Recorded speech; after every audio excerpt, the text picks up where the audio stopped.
ഇരു ഹറമുകളുടെയും വികസനത്തിന്റെ ഭാഗമായി മക്കയിലും മദീനയിലും നടന്നുകൊണ്ടിരിക്കുന്ന നിർമ്മാണ പ്രവർത്തനങ്ങളെ ചൂണ്ടിക്കാട്ടി നടക്കുന്ന കുപ്രചാരണങ്ങൾക്ക് മുസ്ലിം സമൂഹം ചെവികൊടുക്കരുത്.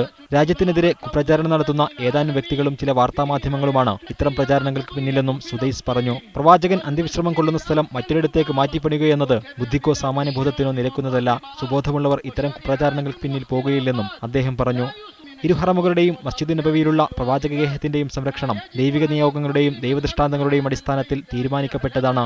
ഇസ്ലാമിക പൈതൃക സംരക്ഷണത്തിന്റെ കാര്യത്തിൽ മുസ്ലിം ലോകത്തിന് യാതൊരു ആശങ്കയുടെയും ആവശ്യമില്ലെന്നും സുദൈസ് പറഞ്ഞു. ഇത്തരം കുപ്രചാരണങ്ങളുണ്ടാകുമ്പോൾ വാർത്തകളുടെ നിജസ്ഥിതി ഉറപ്പുവരുത്തണം. വിശേഷ്യ ഇരുഹറമുകളുമായി ബന്ധപ്പെട്ട വിഷയങ്ങളാകുമ്പോൾ കൂടുതൽ ജാഗ്രത പുലർത്തേണ്ടതുണ്ട്. വിശുദ്ധ ഹജ്ജിന്റെ നാളുകൾ വിജയകരമാക്കുന്നതിന് ഹജ്ജ് സേവനത്തിനായി രംഗത്തുള്ള സുരക്ഷാ വിഭാഗങ്ങളുമായും മറ്റു ജീവനക്കാരുമായും സഹകരിക്കണമെന്നും അസുദൈസ് ആവശ്യപ്പെട്ടു. അള്ളാഹുവിന്റെ അതിഥികളെ സേവിക്കുന്നതിനാവശ്യമായ എല്ലാ മുന്നൊരുക്കങ്ങളും സൗദി ഭരണാധികാരി അബ്ദുള്ള രാജാവിന്റെ പ്രത്യേക നിർദ്ദേശങ്ങളോടെ സജ്ജമായി കഴിഞ്ഞതായും അദ്ദേഹം പറഞ്ഞു. Media 1 Jeddah.